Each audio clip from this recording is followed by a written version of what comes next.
Hello, I'm Andy Agapangelo. I'm the founder of the Transparency Task Force. The Transparency Task Force is a certified social enterprise. Our purpose, our formal mission is to promote ongoing reform of the financial sector so that it serves society better. That's what we're all about. We go about our work in many different ways. We respond to consultations, we engage with the media and with parliamentarians. We do have a strategy for driving change. It's a strategy that seems to work quite well. And that strategy is about the idea of bringing together two groups of people. On one hand, those that we characterize as having a sense of passion and purpose for the change that we want to see in the financial industry.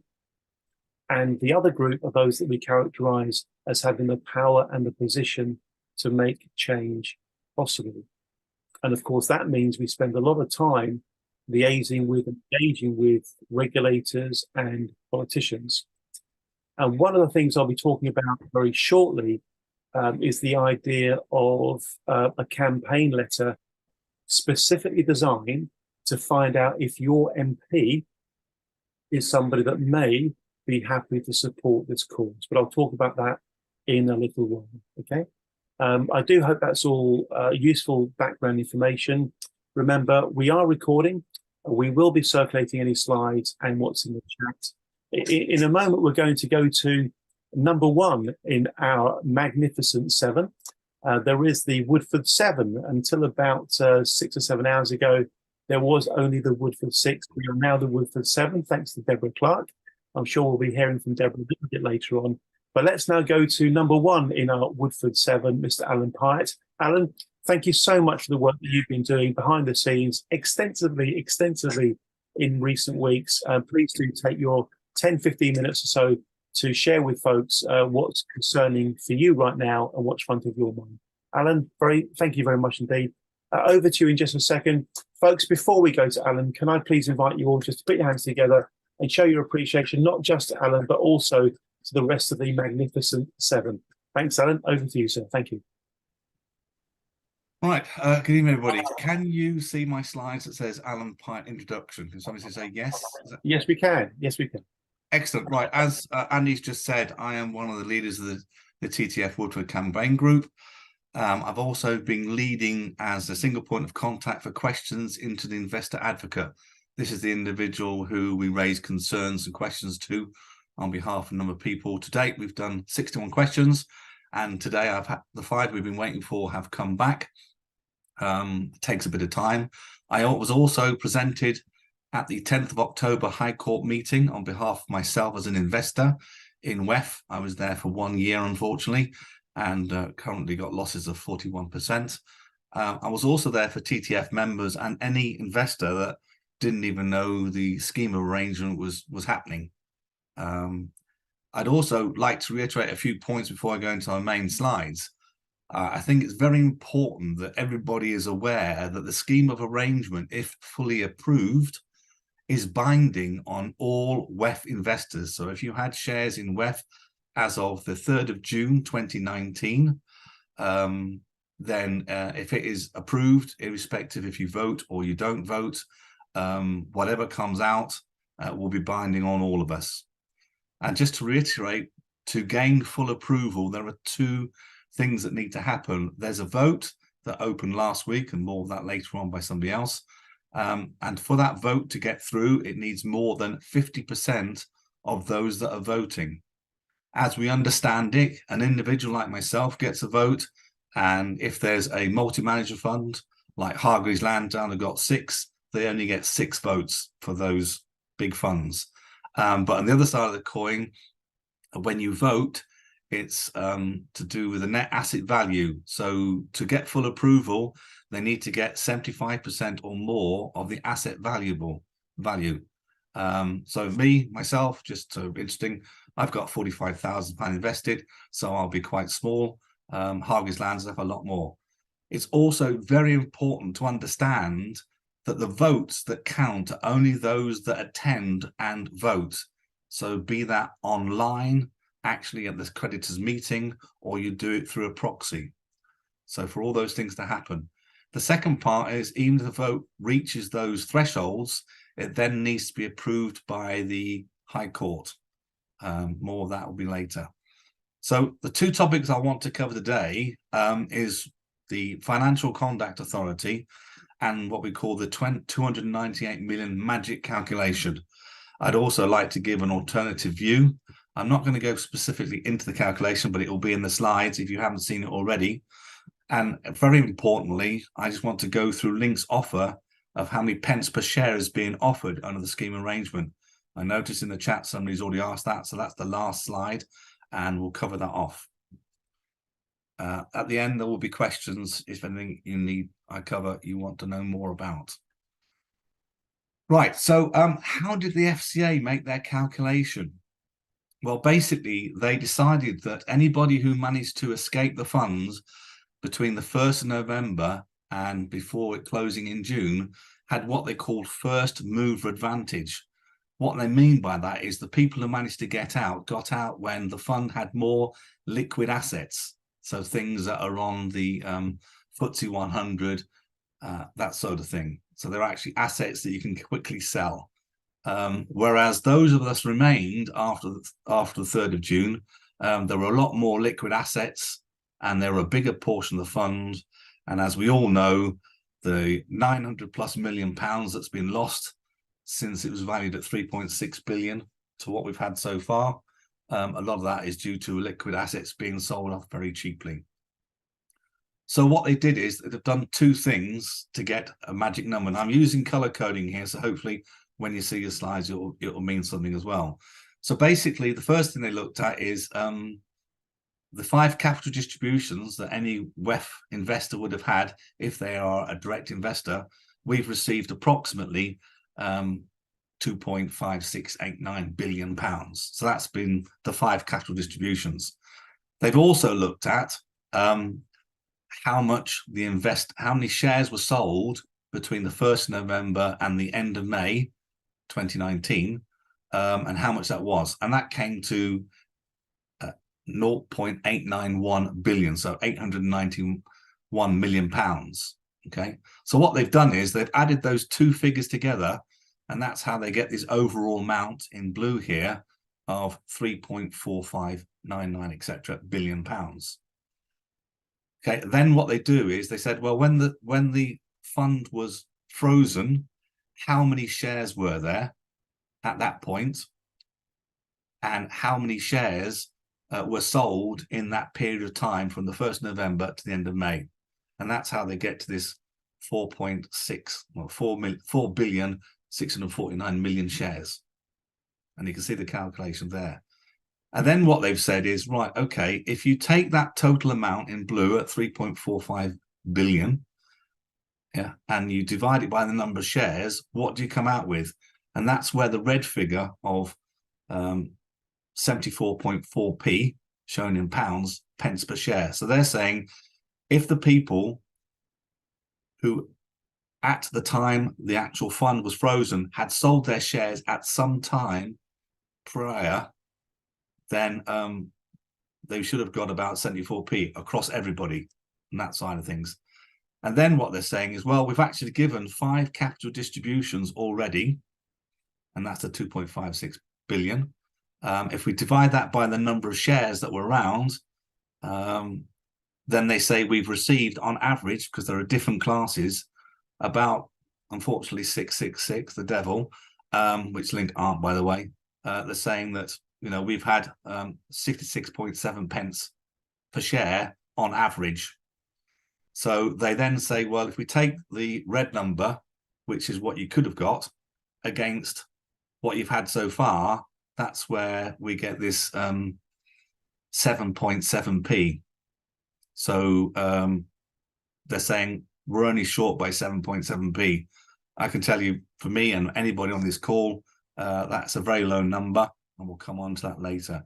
And then the last line, you can see what they do is they take that 7.7p, multiply it by the number of shares, and that's where they get the 298 million from. Personally, my A-level son could have done a better number. Basically, they've not looked at our losses. They're just saying, if you'd have sold before closure this is what you would have got. So the bad management, governance, etc., that Link have done, their fire sale of selling all the liquid assets cheaper, etc., they haven't looked at that at all. Now, this is directly out of one of the 1,000 pages of documents, and I've just color-coded it. I'm just going to talk about it in top level rather than go through it. It's fairly easy to do. Basically, the table on the top left-hand side, they show you the dates and how many shares were sold in the right-hand column. And on the table on the right-hand side, it tells you per month how much the redemptions were. And as you can see, as we get close to the April-May time, it really escalates up. And then, of course, we all know about Kent County Council and their £250 million, etc. The amount of redemptions that were going to happen, they just couldn't do it. And all the magic numbers are there that I've just talked about in words. So when you get these slides, if you look at the words and look at this, it's fairly self-explanatory. And the reference shows you the A, B, C all the way through, and you get to the magic 298 million. So on to the next slide. So I've just put in blue what we've already just covered, basically, and this is what I call an alternative view. Now, the alternative view is my own personal view. I think it's a slightly better way, and they should have done it. And it's looking at the actual how much pence per share. So in the right-hand table, if you look at the very far left-hand table, it says average price per share. Every month it shows what the average price per share was of the shares that they sold.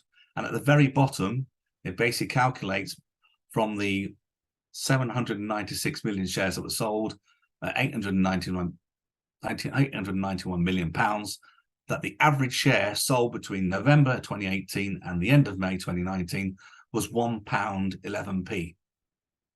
So why, God, aren't the FCA looking at that amount rather than doing how they've done? So you can see where further down where it's got the red X, taking that number down, looking at the actual pence we've received, which is the one in yellow, H at 66p, the actual underpayment per share is 45p and not 7p. That's a massive difference.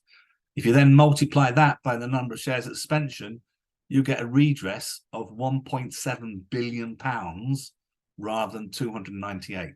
Now, that is a massive number, and I don't think it's quite right, but it does show, and I think, as Neil will show later on, the amount of capital losses are included in that number. But I think the FCA basically should have done a better job, and we only found out how the 298 was calculated actually on the day of the first hearing on the 10th of April. Right, quite a busy slide here. This is directly taken out of the statement letter. I've just color-coded it to make it easy for people to see. And on the right-hand side, I talk about the reserve fund. It's just there for information. So basically, you've got in column B, the different share types. It'd be the accumulation or income, the settlement per share, and that's how you get the 230 million, which is what's been offered by the statement of SOA. Unfortunately, Link have taken out £46.5 million of what they call the reserve fund away from the 230 million. So column D in green shows people what's left of the 230 million when they take away the reserve fund. So that's 183 million. And as you look down that column, if you look across where you are, so I'm a C sterling accumulation, I'm looking at 5.068 pence per share that I've got. And that's what they're saying they will distribute early next year if this vote goes through and it is fully approved by the court. The next column is if they reserve fund was fully available to them. In court on the 10th of October, Ms. Tobe, who is the lawyer for Link, the company, actually stated that reserve fund, there is a possibility the reserve fund will get exhausted. They can't say, but as we know how Link have been behaving over the last 4 years, they can spend money like water when it isn't theirs. So how much will be available of that reserve fund? is very, very limited. And if you want to go through it, on the right-hand side, it tells you what some of those contingencies are, and read it at your leisure. But there's basically a whole load of reasons why they think they need to keep this money back. The last column in red is if you use the FCA's 298 million, what you would get. Now, the 298 million is a fictitious number.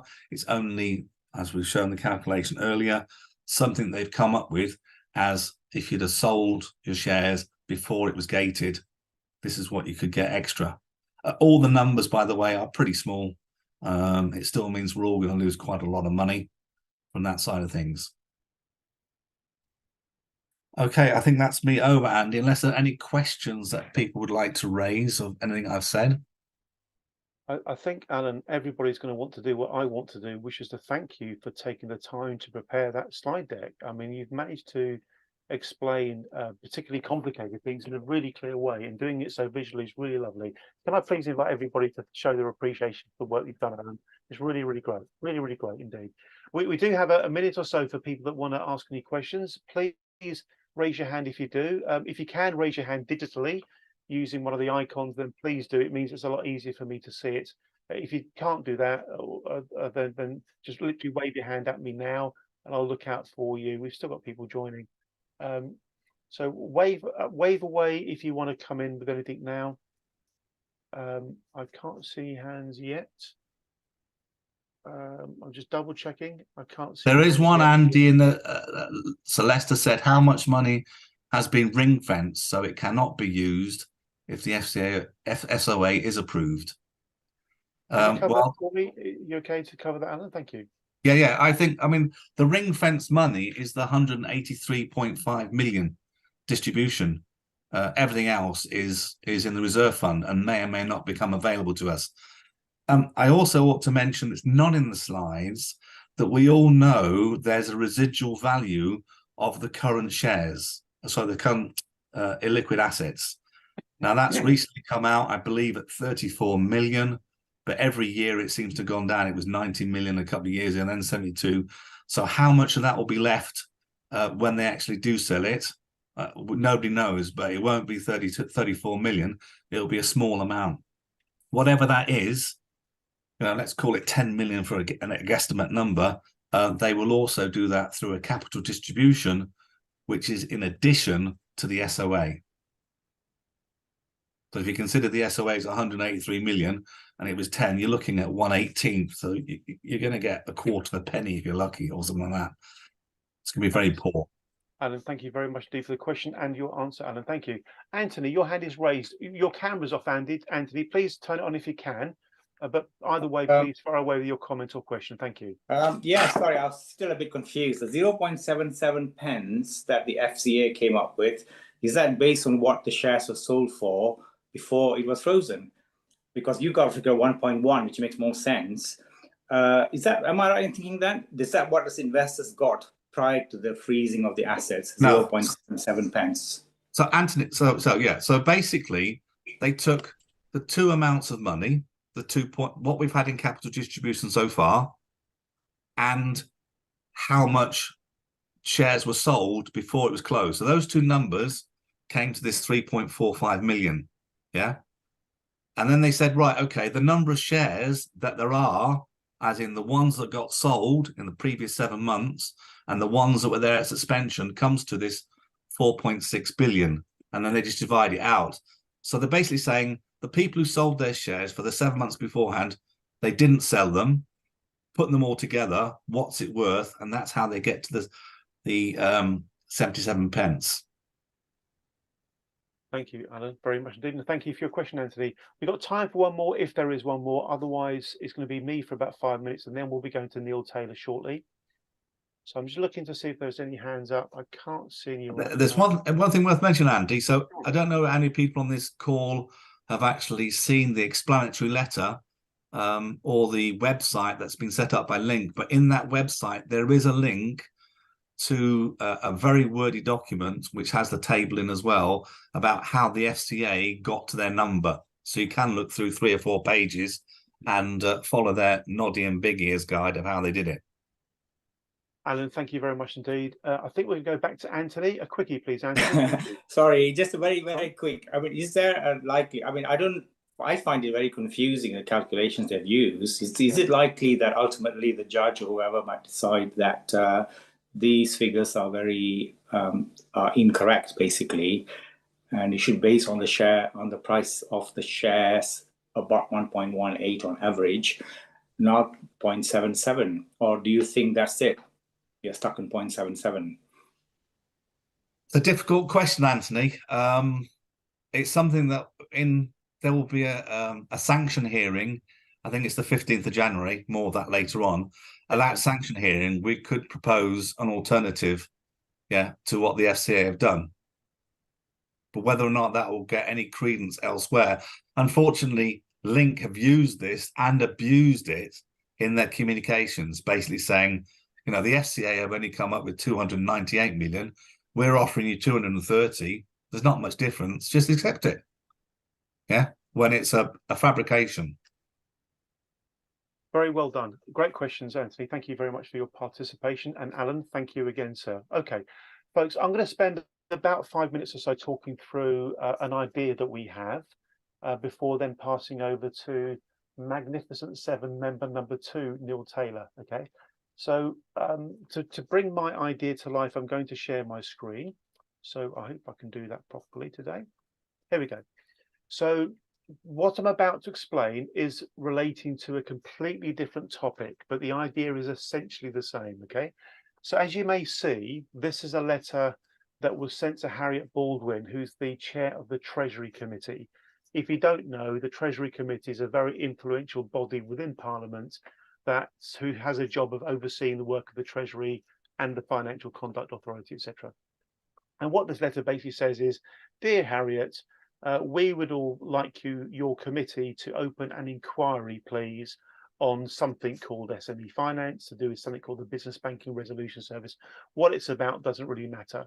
What does matter is that the letter is very polite, it's very constructive, it's very courteous, and importantly, the organisations you can see here were happy to co-sign this letter, and that's great. There are various entities here that it was wonderful to get the support of.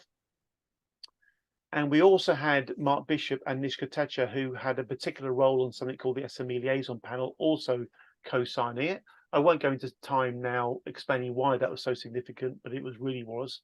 And then we had some parliamentarians come forward as well, people who are MPs who said, yep, I like this idea, I want that to happen. And the way that we got those MPs to say, yep, I like this idea, I want that to happen, is we engaged with the constituents who then asked the MPs to support the idea. And it worked an absolute treat. From a campaigning point of view, it worked really well. And to be frank with you, we were blown over by how well the strategy worked. I don't think, it's very, very rare to get this number of parliamentarians to all agree on anything from all parts of the political spectrum. We also had some people from the House of Lords, as you can see, and we had a few people who are part of the TTF community who also supported the cause as well. And then we had a whole load of individuals, many of whom were victims of the banking misconduct that this particular campaign idea is all about. I'm going to scroll very quickly because it's a very, very long list. But basically, really well executed campaign idea, in my opinion. And the important thing is it worked. It resulted in the Treasury Committee opening an inquiry. In fact, it's the third inquiry that the Transparency Task Force has managed to open, and that's after 3 attempts. So three out of 3 ain't bad.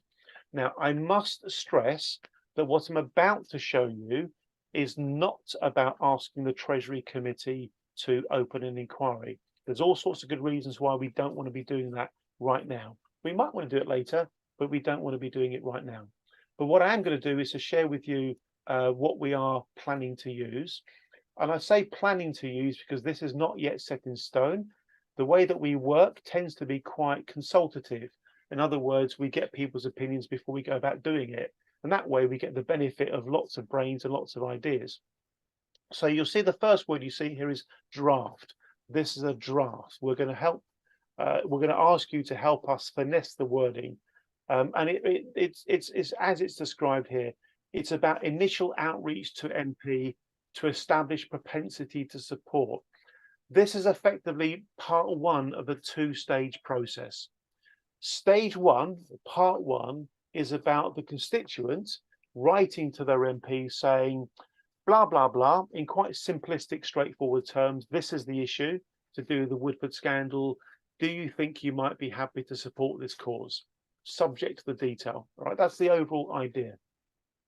There are some instructions, and the instructions basically copy paste the wording and send it to your MP. And if you don't know who your MP is, or if you don't know who the email address of your MP, there's a link to find that out. Then when you've sent the email to your MP, you email Chelsea, my colleague, to let her know that you've done that, and also the date that you did it. And then when you get a reply, you should always get a reply. So when you get a reply, let us know what that reply is, because then we can analyze the responses, and that can help inform our game plan, our strategy, depending on what kind of responses we're getting from what types of MPs. And very, very importantly, if you have any queries, you've got Chelsea's email address to respond to. I hope I've explained this so far so well. So the email subject line would be for the personal attention of the name of your MP regarding the Woodford scandal, by email only to, obviously you put the email address of the MP there, and then you put the name of your MP here. And I'll go through this quite simply. I will be circulating a link to it, and I want people, please, please, please, to help us finesse this wording and get it as good as it can be before we almost definitely go into implementation mode. I say implementation mode almost definitely because we're very likely to do it or something like it, but that's not absolutely set in stone yet. Okay, so dear name of your MP, I hope you're well. I'm writing to you, one of your constituents. It's very, very important you put your address and postcode in the email. If you don't do that, your MP will not be able to properly handle the inquiry. It's in relation to the Woodford scandal, which has caused severe financial detriment to about 500,000 UK investors, including pension savers. I want to draw your attention to what I'm unhappy about. It's about the scheme of arrangement. I'm obviously paraphrasing here, folks. In broad terms, these are my concerns. Number one, the FCA is taking far too long to investigate and report on the scandal. Number two, scheme creditors can't make an informed decision because information that they find very useful is being withheld from them. The voting structure is unfair. We reference Hargreaves Lansdowne and its disproportionately excessive numerical influence on the vote. And we also make it clear that Hargreaves is actually also being litigated against. So there's clearly something of a conflict of interest there. We talk about the idea that the vote will lack legitimacy if there is insufficient people voting. And frankly, as you'll hear later on, the voting process, we're also going to talk to you about this, is remarkably clunky, almost as if it's been designed to make it unnecessarily difficult. We make a very, very strong point here that we think the FCA's behaviour has been inappropriate throughout because it is heavily conflicted and is inappropriately championing the scheme of arrangement. That's unfair. And I'm going to read the last bit out because it's such an important point. Please, please, please understand what I'm about to read out. Investors' rights are being forcibly removed without their consent because the scheme of arrangement will prohibit them being able to seek help through the Financial Services Compensation Scheme, the Financial Ombudsman Service, and even litigation. That's grossly unfair, especially as it will apply to all Woodford investors, even if they didn't vote, and even though they may not know or fully understand anything about all this because the communication has been so poor. I believe unless there's suitable parliamentary input, a travesty of justice may occur, etc., etc., etc. And what we go on to say is there are things we're thinking of doing, such as questions in Parliament, maybe a debate, be that a backbench debate, a Westminster Hall debate, an adjournment debate, etc., etc., etc. And then with this bit in bold is where we kind of summarise what the ask is. All I want to know from you, please, as my hopefully supportive MP, is whether you might be happy to show your support for this cause in the future, subject, of course, to what's finally planned.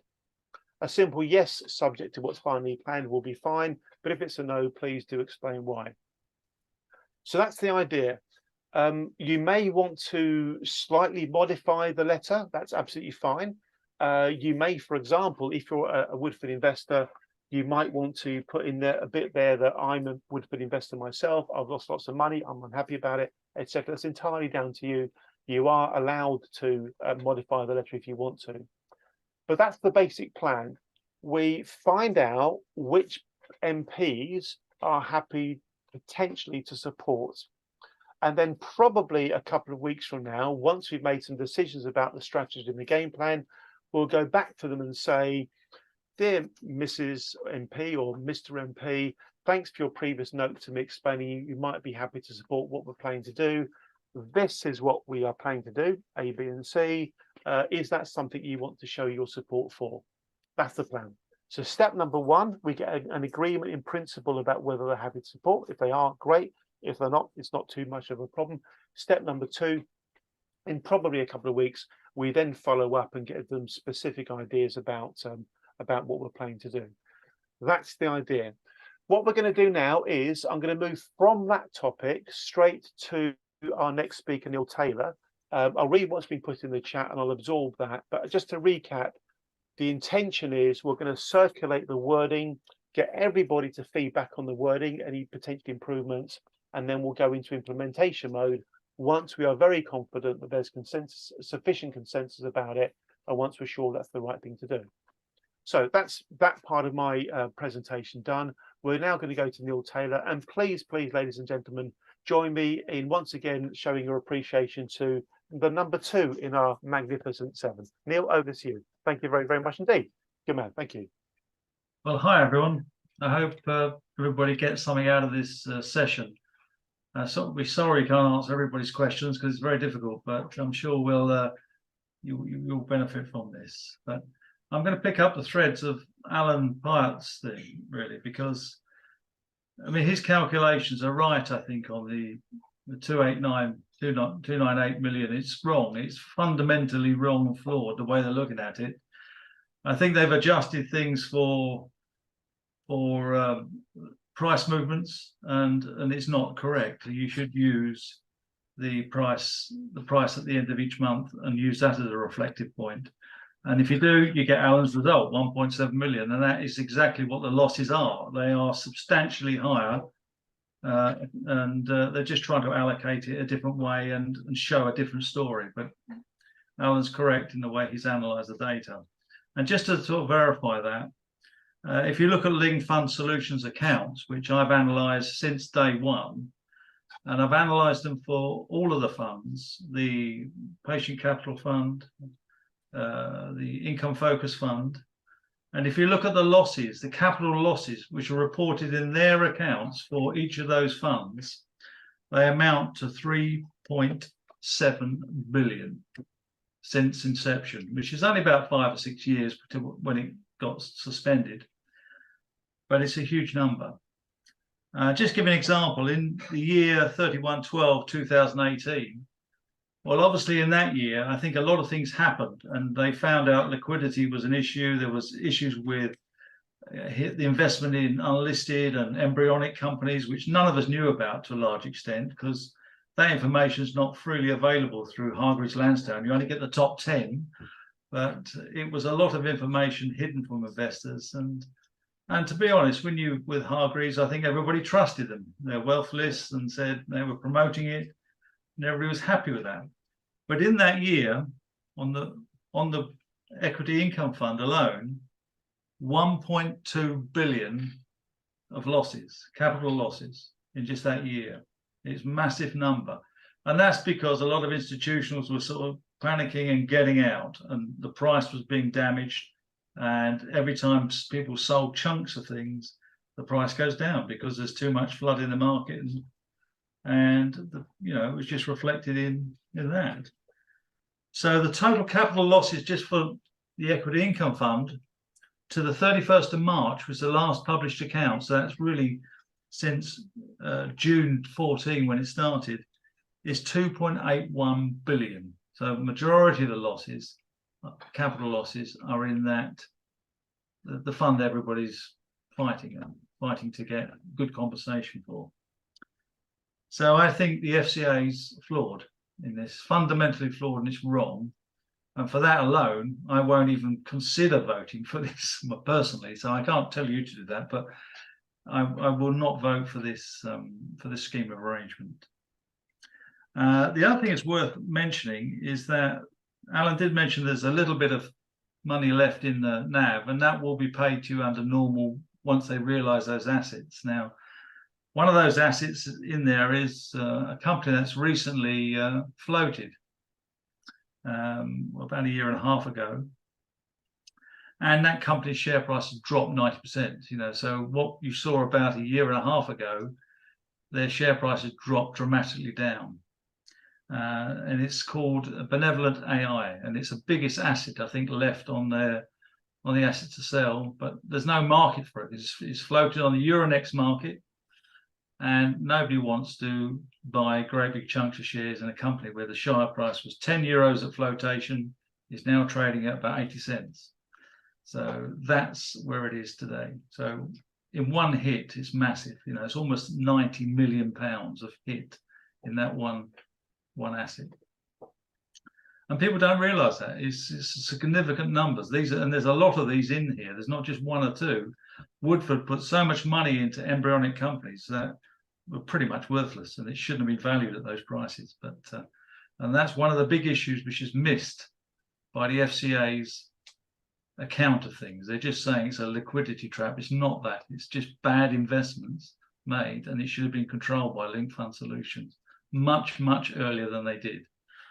And these are the issues that are getting missed, I think, and covered up.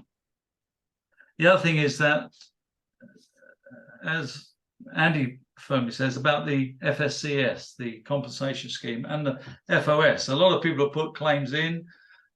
They've been suspended, I think, at the moment, and they're waiting for outcomes of this, I guess. And if it goes through, it will take away your rights. That's in theory what it's saying in there. It's, even though if you read the FSCS's letter, it's a no objection letter. It's only got one line in it on the no objection. The rest of it's explaining what is available to what you call protected claims and rights of people. So there should be some challenge to this. We need to consider, are we going to challenge this, or what are we going to do about it? In the main document, which is the explanation letter, there's 46 mentions of the FSC, and there's contradictions in that as well. One minute it says you will be released of any rights to go back to the FSCS. Later on, it talks about if this goes wrong, well, you can claim off the FS. It is a confused messaging system, so we need to work on that and find out what we're going to do. We really do need the determination of the FSCS and the FCA in this particular field, I think, at this time. They've been quiet, and it's wrong, I think, to be quiet on that. And they're suggesting to everybody you should accept this, which is clearly a way to save the Treasury a lot of money, I think, to be honest. I think those are the real 2 points I wanted to bring up, really, that the losses are significant, and everybody's calculation. I think Anthony Socrates said, you know, why haven't they taken the price at the end of those months? That's exactly what they should have been doing, and valuing each thing, going back to March, not to November. They should be going back further, because it was in that time that it was wrong, you know. And if you go back further, you get a higher value of return to investors, even using their formulations. But to be honest, it is miles out at the moment, you know, miles out of what it should be. That's my view of it, and I think others will feel the same. I'm sure if they look at the numbers and understand them, it is not a good deal, and that's my assessment of this. Neil, thank you. Any questions anybody wants to ask, they're welcome to ask any, and I can provide you with this document which shows how that's made up, the figures, so you can have a document if you would like that. If you could just ask or put it in the chat, we'll make sure you get a copy of it. Thank you very much indeed, Neil. Neil, just in case lots of people do want it, if you were able to, for example, scan it and get it across to us, or in some electronic way, we'll make sure we create a link to it when we circulate the notes tomorrow, because I think Yes, I'll do a PDF and send it to you tomorrow. that's absolutely perfect. That's absolutely perfect. Thank you very, very much indeed. You're Brilliant welcome. stuff. So, does anybody have any comments or questions? Mr. Alan Pyatt, straight away, go for it, sir. Thank you. Yeah, it's note for Neil. So I just need to explain something. So the slides that are coming out tomorrow, I've just added a slide for everybody. There's a slide at the end of my deck which has 2 links. Link number 1 takes you directly to the FCA explanation of how they got to their calculations. Link 2 is, sorry, the URL 2, I won't call it link, goes to Link's website where you can find all the documentation about the SOA, the explanation of it. It's all there. You know, you can go through it as much as you like, but it's just so you go straight to the link, you'll find it. Not a problem. Yeah, so you don't have to work hard. It's all there. Brilliant. Super stuff. Super stuff. Well done, Alan. Well done, Neil. I'm going into gallery view so I can see everybody. There are so many people here tonight, 108 people, which is incredible. So it's not so easy for me to see people waving their hands. But if you want to ask a question, please do wave your hand now, and I'll try to see you. Mr. Ian Duffield, lovely to have you with us, Ian. Please fire away with your comment or question. Thank you very much. After you've turned yourself off mute, thank you. Yes, can you hear me okay?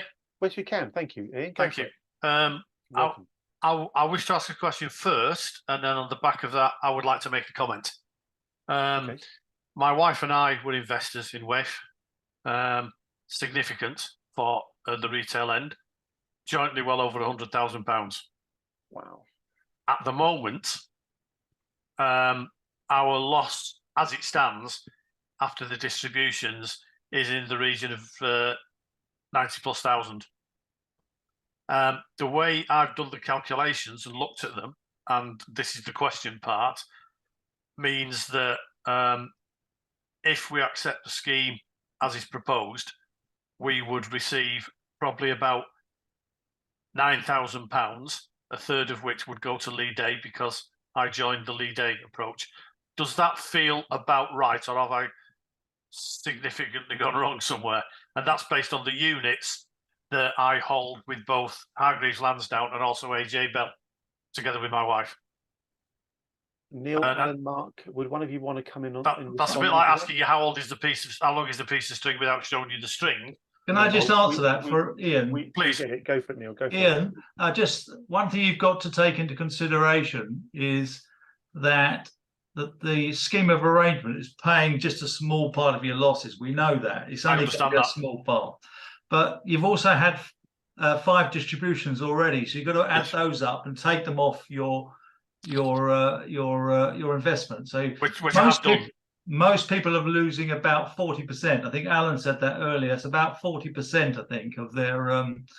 But if you've had yours in accumulated funds, you're probably going to lose a bit more, I think, if they're in accumulated funds as opposed to income funds. There were income funds at the point at which I sold the accumulated and turned them into income funds, and that was well before there were any problems with it. So the way it stands at the moment is I'm at 94,000 after the distributions. That's the loss as it stands at the moment. And looking at the 2 classes that the shares are in, we stand to recoup on the calculations that I've done about £9,000 gross before any percentage paid to lead aid, which would leave us with about £6,000 out of a 94,000 loss, which is a huge sum. And I'm just asking for the view from you people who are the experts at looking at this, not me, as whether that feels as though it's probably right, or have I previously erred in some way in the estimates? Yes, I think, to be honest, my assessment of it, and I think Alan will say the same, that most people are losing about 40% to 45%. Yeah, sure. And in my case, for instance, I've invested originally £76,000 in 70,000 went into the income fund and 5,000 went into the accumulation fund. And we're going to get back about 60% of that and lose 40. We'll lose 40% of that 70. So that is about £33,000 to us. So it works out about 40%. And I think if everybody looks at that, I think when you count the 5 distribution plus the pittance you're going to get from the scheme of arrangement, Sure. It is about that figure.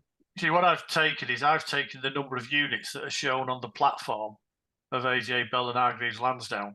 Yes. Because what they've done is in processing those distributions, they were adjusting the number of units available.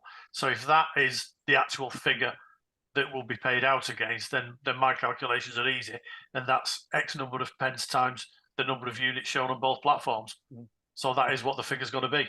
Yes, on Hargreaves, for instance, they keep the original amount you had invested, even though they've given you distributions back. They've kept the original amount of your units that you bought, so that's quite handy in some ways. Yeah. So at least you got a record of that, So right, and then sorry, my comment, if I may, which is a very quick one, with the potential of ending up with what looks like, to be fair, 9,000, because whatever settlement is, Lee Day are entitled to their share for the work they've done, versus the 94 I'm losing.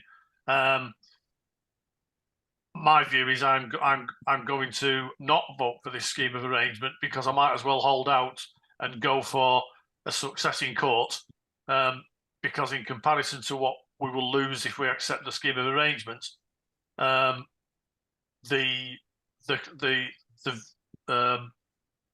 potential benefit of accepting it is peanuts. So I will be looking to vote against this scheme and say, I'd rather risk losing the remaining 9 and stand a chance of getting the full 94, because I agree completely with what's been said.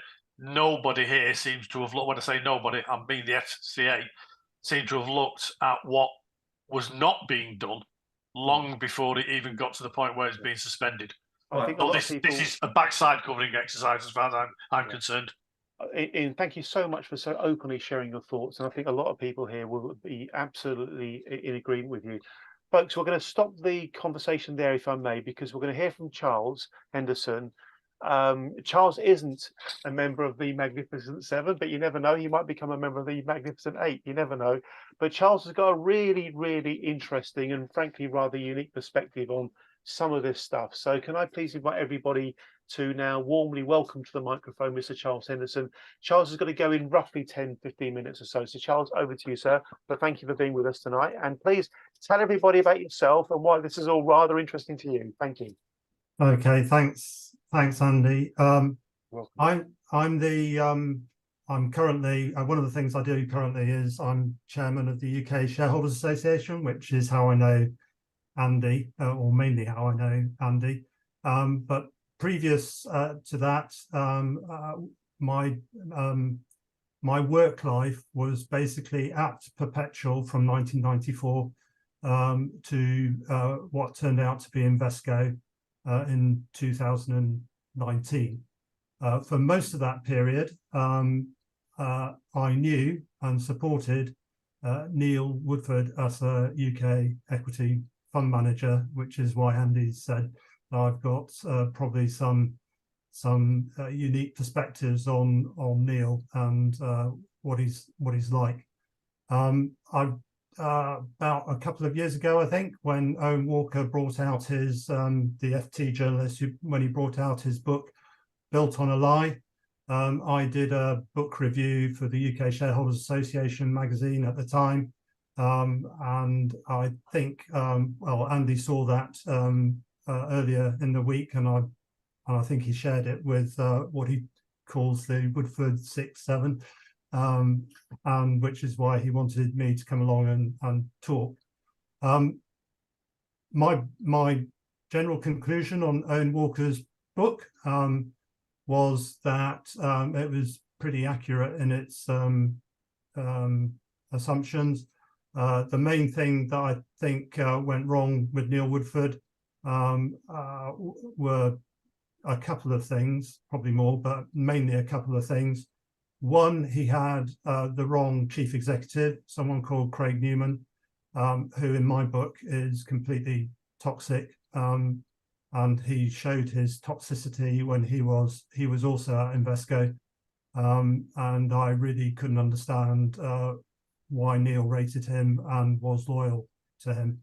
But his loyalty to Craig meant, well, resulted in my book, in his downfall. One of the things that Neil probably didn't realise when he was at Perpetual and Invesco, that there were loads of people, mainly compliance, but also operational people like myself, that kept him safe and made sure he followed the rules and regulations, and as a result did not become a cropper. Unfortunately, when he left Invesco in 2014 to set up on his own and had Craig Newman as his chief executive, Craig basically sort of told the staff at Woodford Investment Management, as far as I understand, mainly from Owen Walker's book, that basically they should do anything in their power to allow Neil to do what he wanted to do on the funds rather than follow the rules.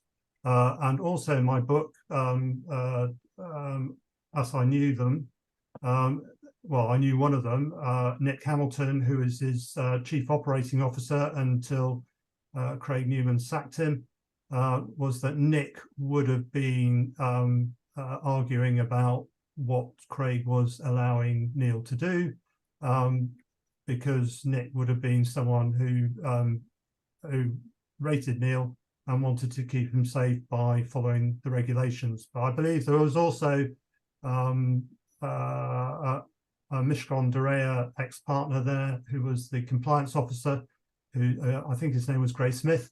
But both he and Nick were sacked at the same time. And what I still don't understand is why the FCA didn't follow up with them, sort of why they were sacked and what their concerns were, because I don't think that was properly followed up. But again, sort of Craig seems to have not be a character in the whole debate, but as an approved person, because the chief executive of a fund manager is an approved person, he should have been sort of the main person who kept Neil safe by making sure that everybody was following the rules and appropriately. And that's probably where I should stop, Andy, because if there's loads of questions, then I might be able to answer them. But one of the things that I can't do is really explain what happened after 2014, because Neil asked me to join him, and if I did, I might have possibly prevented him going down the wrong route. But I expect that Craig Newman would have sacked me, which is why I told Neil I can't join him while he had Craig Newman as his chief executive. The other thing that from the what's been said so far, that I mean, this is probably known by the Woodford 7 and yourself, Andy, and probably loads of other people on this call. But I think the FCA are conflicted, because one of the things that they well, from my perspective, from what I know from being involved at Invesco, the FSCS, the Financial Services Compensation Scheme, where the money comes from is from the industry. So if the FSCS has to pay out, it has to get the money from all the well-operated fund managers, which really annoys the well-operated fund managers, because they are shelling out money to people who have not been well behaved. So I can see that the FCA probably don't want the FSCS to be held to account for the money involved in this scandal. Charles, in all honesty, I think what you just said explains pretty much everything here. Absolutely in full agreement with you. The FCA has had so much reputational damage in the last, say, 10 years. Archcrew, Connaught, Blackmore Bond, Woodford, Premier FX. There's a long list of catastrophic regulatory failures. And every time the FCA gets something wrong and people end up losing money and it results in an FSCS claim, the industry, the financial services industry, 99.9% of which is, pretty well behaved most of the time, if not all the time, they end up paying what we refer to as a regulatory failure tax. And there's so much scrutiny on the FCA at the moment because, frankly, it's doing such a bad job in terms of its consumer protection remit. We think the FCA is going to do all it possibly can to game the situation so we don't end up with a claim on the FSCS. I think what you just said, sir, absolutely explains everything. Mr. Mark Bishop's got a comment or a question for you. Thanks, Mark. Yeah, thank you, Charles, for being so candid. There are, of course, rumours abounding that actually there are more skeletons in the individual's cupboards that also kind of have implications for the FCA. With Neil Woodford, of course, when he was Invesco, there were funds that he managed which departed from the expected investment mandate, let's put it that way, and Invesco was fined and publicly criticised for doing this. But Neil Woodford somehow managed to escape any sanction personally. There are also suggestions that Craig Newman was actually dismissed, and I don't know the details, but I believe it's something to do with stealing customer data. Whether this is true or not, I don't know. But I do know that it's supposed to be FCA practice that when somebody is dismissed, they should show significant interest, particularly if it's a person in such a senior position. And one might have thought that this conjunction of individuals would lead to significant obstacles in Woodford Investment Management achieving authorisation. But in fact, it appears to have achieved authorisation at an accelerated pace because the FCA felt that it would be unfortunate for Craig and Neil to lose some of their clients if there was an interregnum, a period of time after they'd left their previous employer, Invesco Perpetual, and before they were able to start their new business.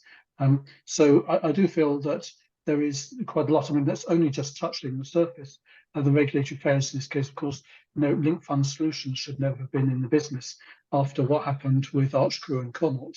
But in both of those cases, it paid sums of money towards the investors' losses and therefore got, regulatory forbearance. And again, you could ask the question, if it had been possible for the FCA to compensate people for the regulatory failures rather than expecting the firm to compensate people for the kind of operational failures, might it have been possible for the FCA to have sanctioned the firm, taken it out of the market, and therefore the firm not to have caused billions of pounds worth of losses to Woodford investors? Wow, Yeah, thank you so much, Mark. just to comment on what you said, Mark, on Invesco's fine, which I think was around 2012-13, before Neil disappeared in 2014.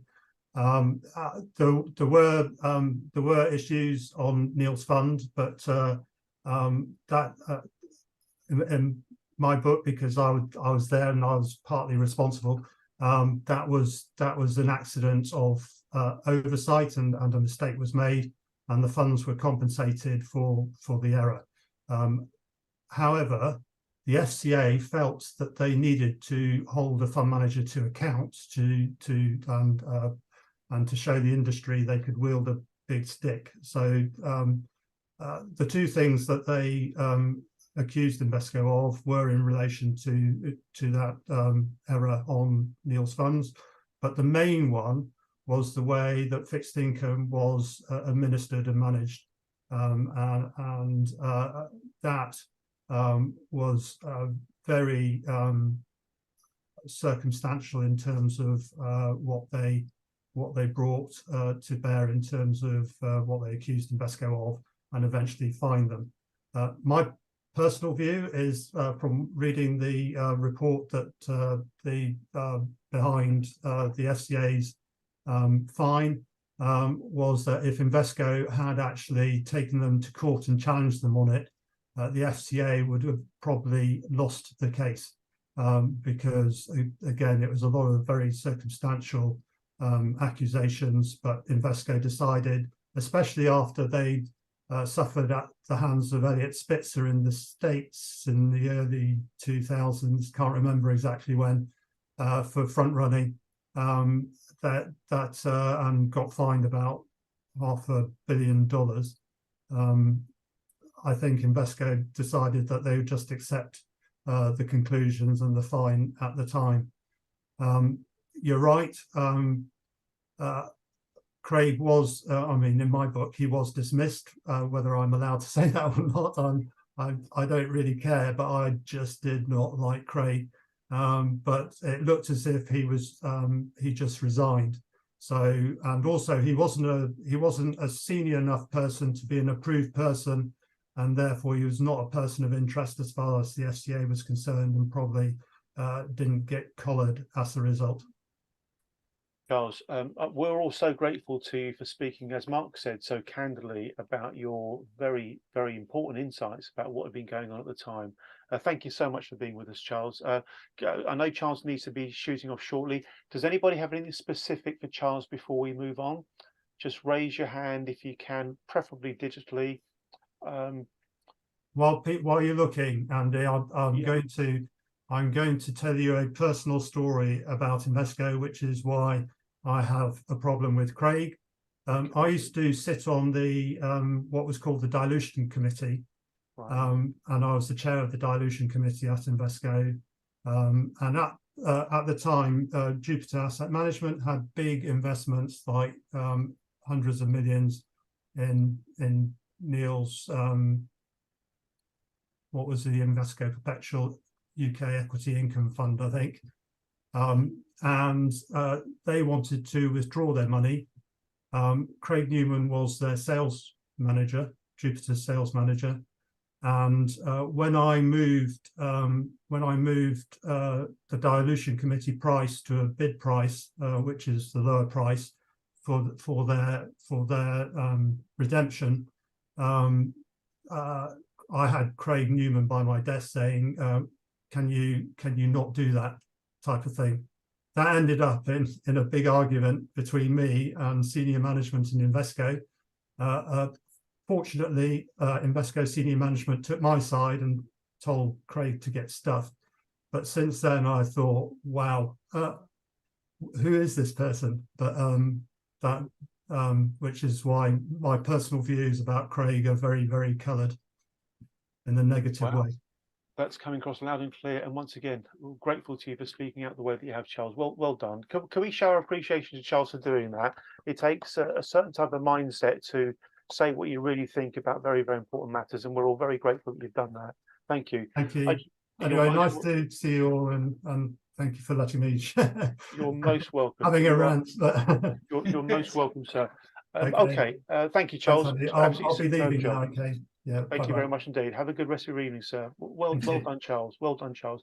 Folks, if you don't know the UXA, or the UK Shareholders Association, I put a link to it in the chat.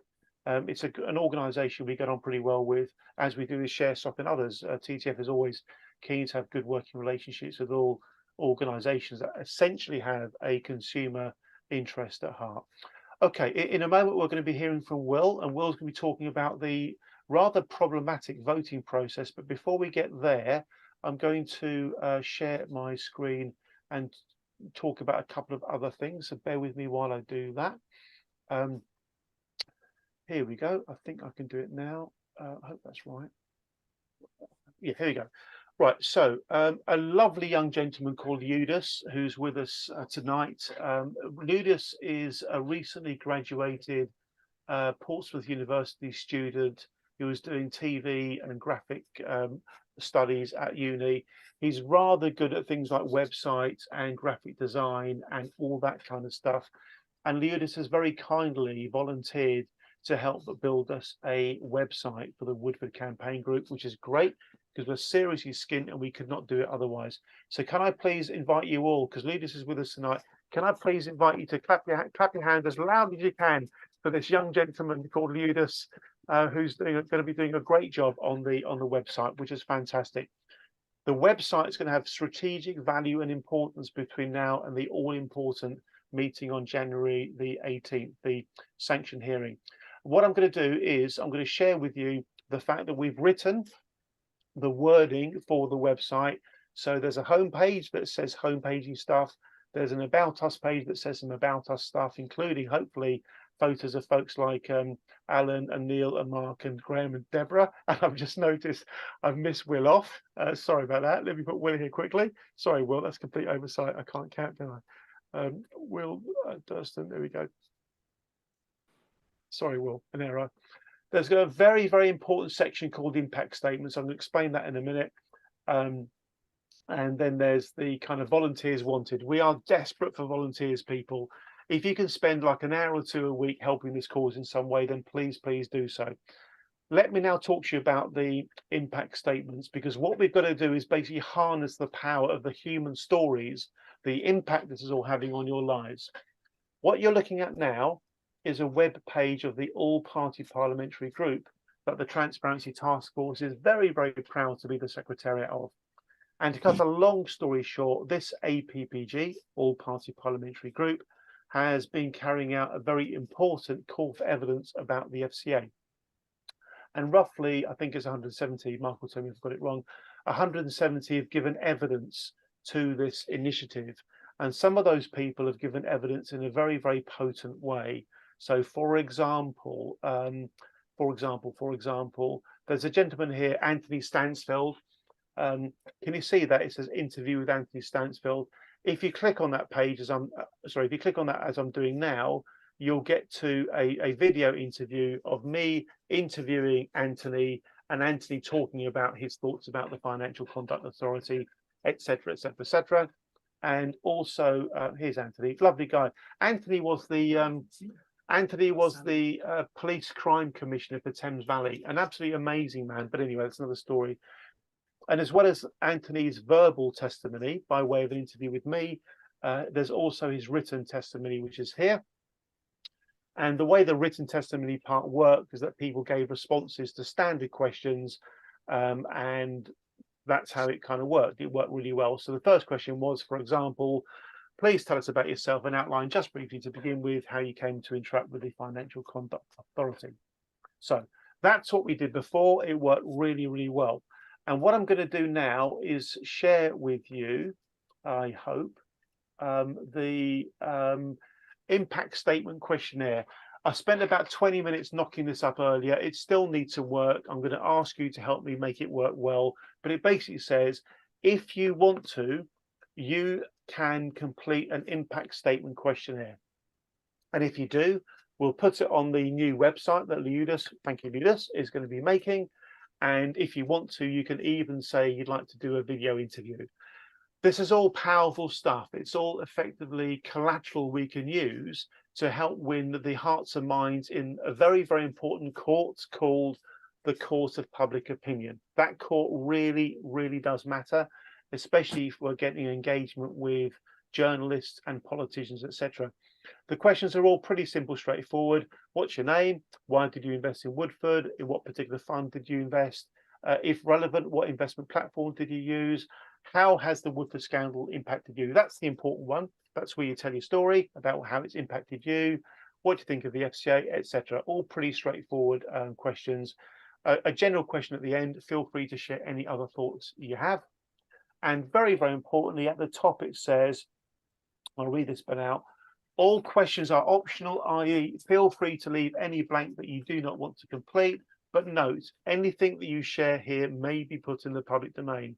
So do this if you want to do it. If you want a chance to tell your story, this is the way to do it. We'll bring it to life through a video interview if you want that option, etc., etc., etc.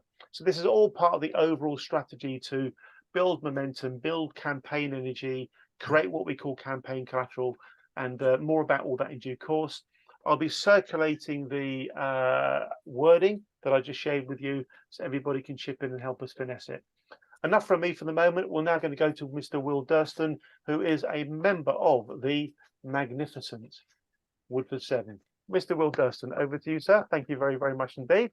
And please take yourself off mute, I think you have, and share with us your thoughts about whatever you want, including, of course, this all-important voting process. Thank you.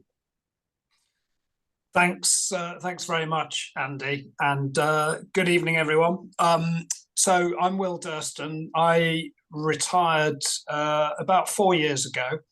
I used to work in the financial services industry. I was an FCA approved person involved in the outsourcing of pensions administration, so running people's pensions.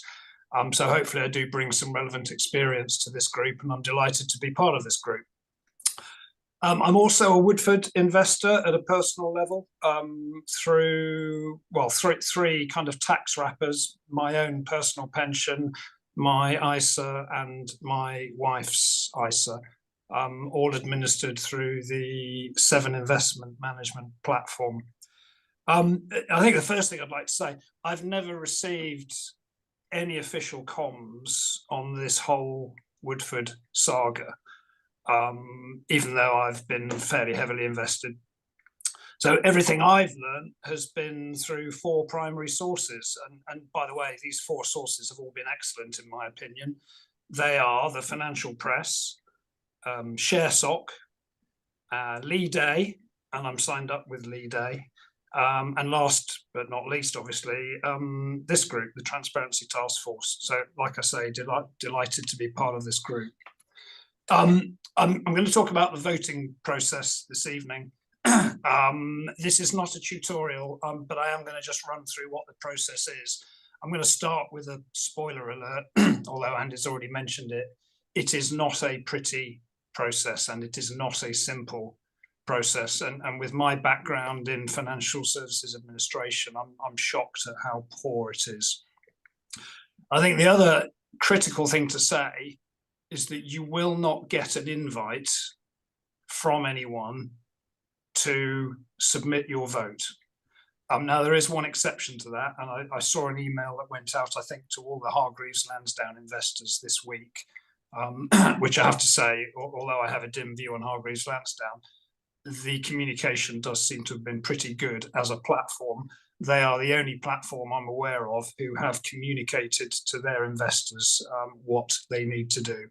So I, as a Seven Investment Management user, have not received any communication, any invitation. So if you want to vote, you're going to have to proactively go out there, find the website, register, and place your vote. So let me talk briefly about what the process is. It's a 4-stage process.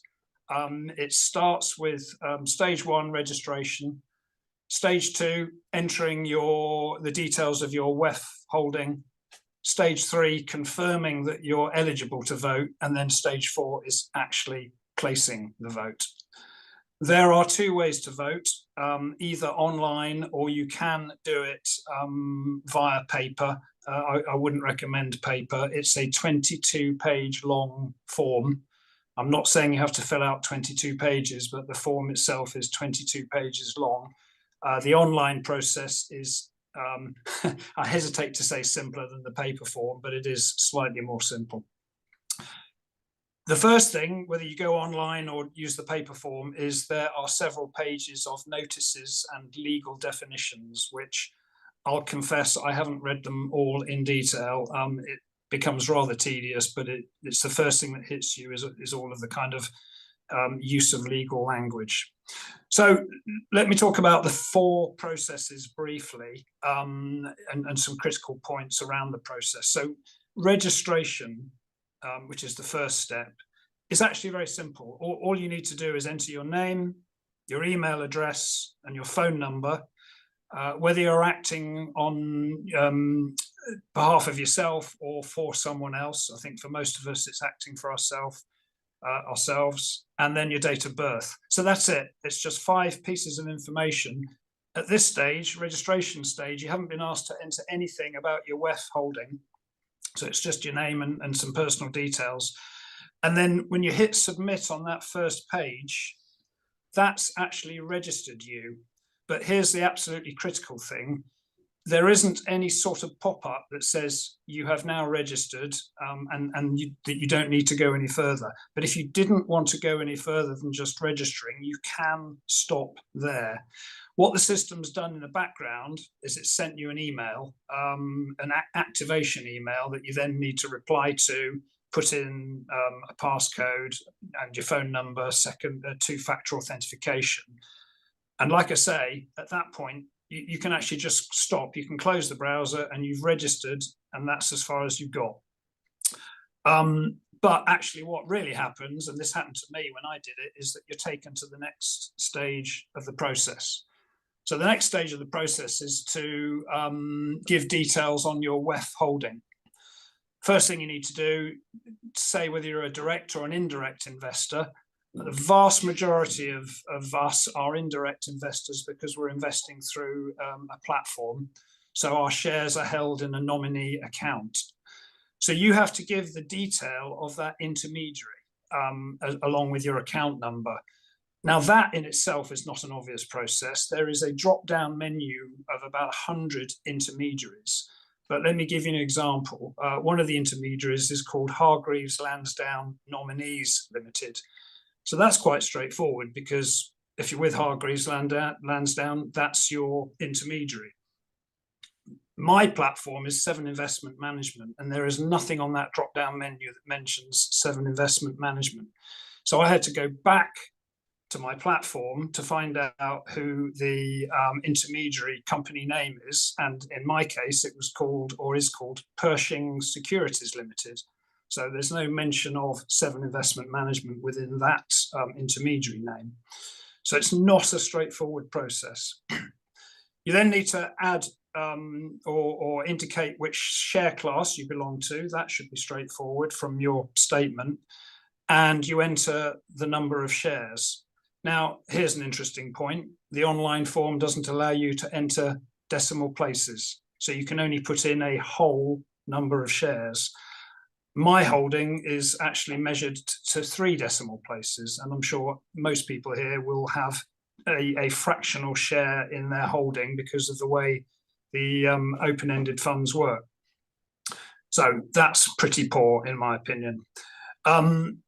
You also, and again, this is another complexity, you need to upload a copy of your platform statement. In other words, you need to provide evidence that you are the holder as you have indicated in terms of your share class and the number of shares.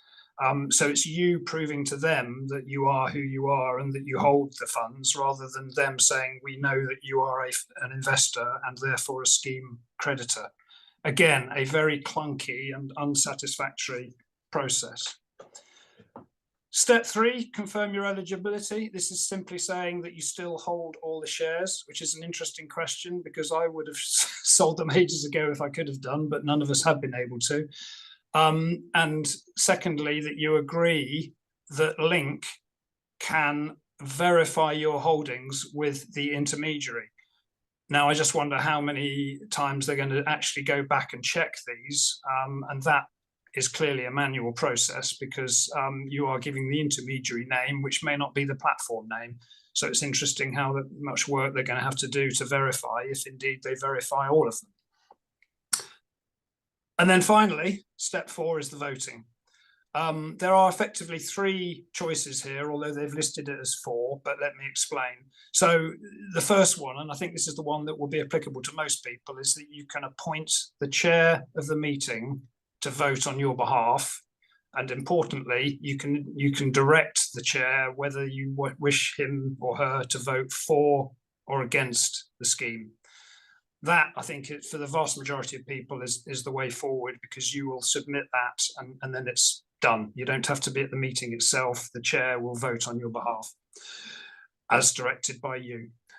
Equally, you can appoint a proxy. So if you're not comfortable appointing the chair, but obviously you need to know who that proxy is, you need to name them and ensure that they're going to be there to vote on your behalf. And again, you can direct them to vote for, against, or at their discretion. And then the third option, which they've listed as 2 options, is you can attend the meeting either virtually or in person, which is why it's 2 options. And obviously, you can then indicate whether you're voting for, against, or at your discretion. So online, assuming that you have, for example, selected that the chair votes on your behalf and you've indicated how you want them to vote, you hit submit and you'll get a confirmation email. And again, here's an example, a poor example of the process. You'll get an email with a 1 sentence in it that says, thank you for submitting your vote in the scheme of arrangement. And that is literally all it says. So there's no record in the email that you receive of what you submitted, for example, the number of shares you hold, what share class, who the intermediary is, nothing like that. Now you can actually log back in and you can review what you submitted, and so I would suggest doing that to verify that what you've entered is correct, is captured correctly. That's the first point. And the second point is that you can resubmit your vote at any time up to the meeting. So the meeting deadline is 5 p.m. on the 4th of December. So if you change your mind, for example, you've changed for versus against or the other way around, you can actually resubmit and you'll get that same one-liner confirmation email back. So that, ladies and gentlemen, is a very quick run through the voting process. As I say, not particularly pretty, not particularly intuitive, but I hope that's helpful. Andy, back to you. Any questions? Will, that's such a good explanation of the process that you've gone through. We're going to hear from Cliff Waite later, who I think is probably going to comment similarly about the process and about why PwC is being used rather than firms who specialise in this sort of thing. But that's been just remarkably helpful. Thank you. We're a bit squished for time, so we're going to deal with any questions at the end of the session. We're going to go straight from you, Will, to Mr. Graham Dickinson. Graham, you've got a minute or two or three tops just to share any really important points that you want to get across. And folks, Graham is also one of the truly magnificent Woodford 7. Thanks, Graham. We'll need to come off mute first, though, Graham. Thank you. There we go. Lovely. I think I'm on. Well, I feel a bit of a fraud being included in the 7. I'm a bit of a Johnny come lately, and I've not been able to devote quite the time and effort that some of the others have put in. So I jumped in quite late and engaged with the court hearing on the 10th of October. I basically used my experience as a chartered surveyor to say something in the court. But I was very struck by the length and complexity and the very poor quality and one-sidedness of the documents. I'm used to seeing such documents as an expert witness in the past, and that I was so outraged, I wanted to say something in the court about that. It's been a very rapid and demanding court process, and I think most people have not been aware of it, nor aware of its consequences that are coming over the horizon very quickly. I think people need to understand that this process we're looking at, this scheme of agreement, is a form of insolvency. So it's similar to if the company Link Fund Solutions Limited had declared itself bankrupt and was winding up. It's just a bit less of a free-for-all in that it's a bit more organised than that, and it leverages some more funds. So in that respect, that's the advantage, if you like, of the agreement. However, I think the delivery of it, the engagement with us, and the amount that's coming out of it are all pretty derisory. It seems to me that the FCA figure is very much smoke and mirrors, and I agree with a comment made earlier. It seems to me to be designed expressly to keep the financial services compensation scheme out of this, and they know perfectly well that it's probably justified that they should be in it for more. And just looking at it in my simplistic way, I see a statement in their own documents that the value of the fund at closure was 3.56 billion. They've been able to pay us back 2.56 billion, and there's a derisory small amount still to come on top of that. So basically, we're looking at a loss of around about 1 billion from closure date, which arises, in my view, from it was a fire sale. We had to sell assets at a time when it wasn't suitable. The market knew all this stuff was coming on. It flooded the market. We got far less because of the sale process. So that surely is part of our loss. But no account has been taken of that. And of course, on their own evidence, there were losses due to this mismanagement prior to that date. So I thought I might say something about what are our options simplistically for all those that haven't seen all the detail of this the way we have. The scheme offers a quick settlement with an element of certainty. I think the certainty is probably the lower sum of 183 million, with a possibly faint a possibility of more going up to 230, but I doubt we'll see that. And that's the be all and end all of it. If you're an investor with a very small amount, £5,000 to £10,000, the sums involved are very small. You're going to be involved in a lot of time and complication engaging with this. You might just want to say, to hell with it, I'll take what's going. It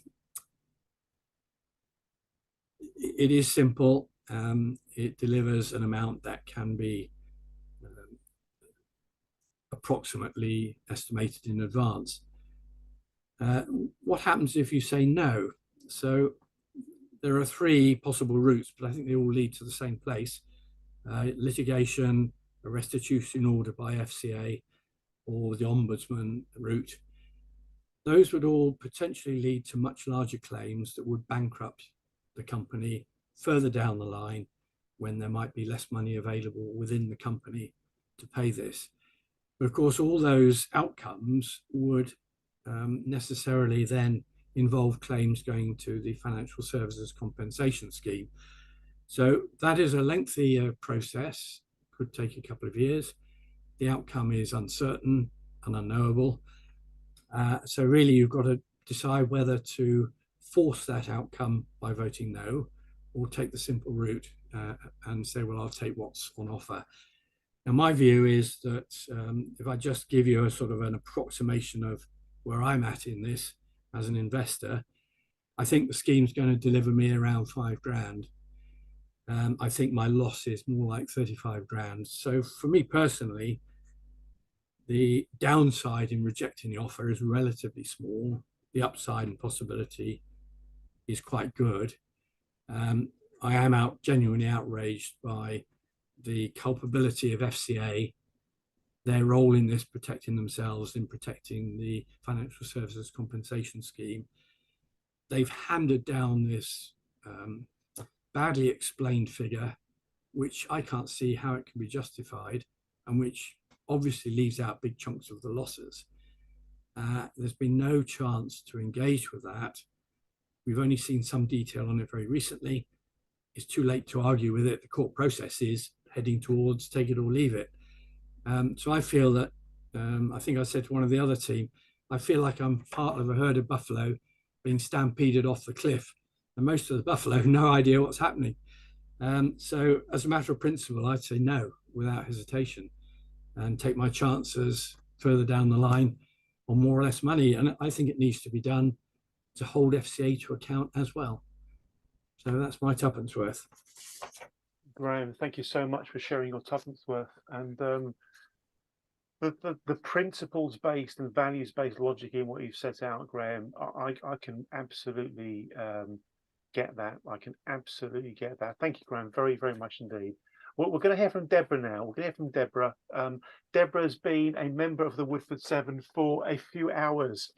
She made the mistake of expressing interest in helping out. We had a Zoom meeting earlier today, and then quite literally within about an hour of that conversation, Deborah spent an hour with me helping to knock together some wording for the website. So she's already delivered, and it's wonderful that she has. Deborah, could I please just invite you just to say hello to everybody, tell them a little bit about why you're happy to volunteer for this cause, and it doesn't need to be long at all, Deborah. Just say hi and introduce yourself. Thank you, Deborah. Thank you. Hello, everyone. I just basically offered my services probably as a proofreader and not really understanding, as everyone's explained, the ins and outs. I am outraged. I am a small investor, but I think actually after hearing all these stories, I'm even more outraged, and I'm willing to absolutely say no and try and help those who are much more heavily invested. I think it's a travesty. I think the thing is, as a layperson, you go by reputation. And the thing is, you think that there are safeguards. So if someone's going rogue, if they're going off piste, a fund manager is doing things untoward, you expect and you trust that the other institutions or regulatory forces are there to rein them in. That hasn't happened. They are culpable, and it's a bit of a stitch up, I think. So I'll stick my small investment, and yeah, I'm willing to say no, but that's my personal opinion. Deborah, your plain, powerful English has been very impactful. Thank you so much, Deborah. Thank you very, very much. Can I please invite everybody to applaud once again all of the Magnificent Seven? You're about to hear from number 7 tonight, Mr. Mark Bishop, but can we please show our appreciation to Deborah and people like her who stepped forward to do the bit that they can do. And it's wonderful that you have Deborah. We're going to go to Mark Bishop. I think all of you know Mark already. You know his knowledge is very, very extensive. And Mark's been basically tasked with the idea of covering off anything important that hasn't already been covered. So, Mr. Bishop, to you, sir. Thank you. Thank you, Andy. So the first thing I'm going to talk about is the process from here. I'm not talking about the mechanical process of voting. I'm going to talk about how the scheme progresses. So you've seen in the chat, I've put a link to the microsite that Link Fund Solutions has created. If you're not already familiar with it, I say go to it, bookmark it, and have a good look around it. Particularly have a good look at the tab called Documents, and read the documents that you find in there. Of these documents, the one that I think is most important is the one that's called Explanatory Statement. And the idea of the explanatory statement is to explain. It's supposed to tell you really what would happen if the scheme arrangement is voted for, and what would happen if it was voted down. And for that reason, it's quite important. I think Andy may have explained at the beginning that we have some concerns about this document, because although it describes accurately and in good detail how the scheme of arrangement will work, it is sketchy and, in our view, somewhat biased in respect of the alternatives. And the alternatives are exactly as Graham described. You know, if you were to vote this scheme down, then you have 3 routes to redress. The first route is to do nothing and trust the FCA to get a restitution order that will be for the benefit of all of the investors. They've already indicated what it's worth, 298 million. In round figures, the offer from Link is worth 200 million. So this is 50% more. However, you've got to think about 2 things. Firstly, will the restitution order be challenged by Link, in which case it could be a couple of years or more before it goes through. If it's challenged, will the challenge succeed? Now, I cannot give you legal advice about this. I'm not a lawyer, and even if I were, I'm not engaged by you. I can only express a personal opinion. My personal opinion is, in any reasonable scenario, Link Fund Solutions Limited is terminally insolvent. I don't see what the parent would get or would gain, what the directors would gain from challenging the FCA. All they would do is annoy their regulator. Why pick a fight that you're going to lose and has no monetary value to winning? So I personally think that it would not be challenged, and therefore the 2 years plus estimate of how long restitution order would take on page 47 of the document is not the base case. I think that you would get your money within a few months, because I also think that the Financial Services Compensation Scheme, which, as Graham rightly said, would stand instead of the firm once it becomes insolvent, is known about this case for 4 years or more, and it's already got plans to pay out if necessary. So that's my opinion. Can't prove that I'm right or wrong. Second alternative is a complaint to the Financial Ombudsman Service. You may already have one in, or you can put one in. The scenario here that is a bit of a challenge is that the FOS, as it's often known, has been holding on to all of the complaints for several years, because when there is an ongoing FCA investigation, it tends to pause its decision making. Once that investigation comes to a close, which would happen when the FCA announces an outcome, then those cases would go through. It's possible that the FOS would say, you're getting the money from the restitution order, we're not going to award you anymore. But it's also possible that individuals might make a case for them having had greater losses, and therefore it could open the possibility of losses for, euphemistically, what's known as style drift, you know, investing in all sorts of early stage rubbish that shouldn't have been invested in, as well as just loss of liquidity. So you might get more, but you might not. via the Financial Ombudsman Service. And of course, the third option is litigation, where you're going to lose 30% to the litigation firms and their funders, but they are going for significantly more. I think it says somewhere in the document in excess of 3 times the estimated loss that's made by the FCA. So you could speculate they're going for about £1 billion.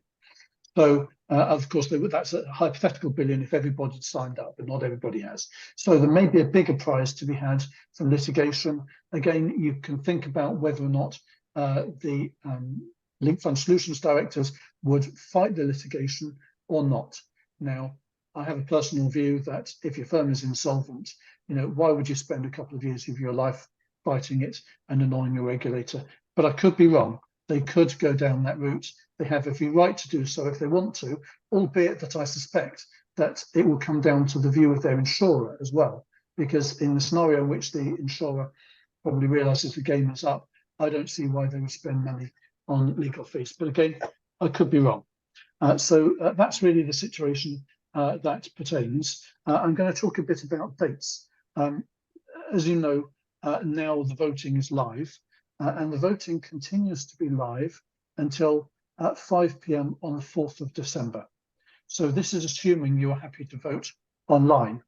If you want to attend the scheme's meeting, the scheme's public meeting, you need to register for that by the 30th of November. I hope that some people will go, partly to see justice or injustice being done, but also because it's an opportunity to quiz those present, the executives and so on. And then, of course, the scheme meeting happens on the 13th of December. I don't know whether there's a notification of where it will be held. I'm assuming it's in London somewhere. I don't know whether you can send proxies. That bit I haven't yet got to. So then on the 15th of December, the outcome of this vote will be announced. So that's 2 days after the scheme meeting. So of course, if you go to a scheme meeting, you might see how people vote, but it might be a secret ballot, but you won't know how people have been voting online beforehand. So it'll be on the 15th that it's announced. And then this is probably in a way the most important date.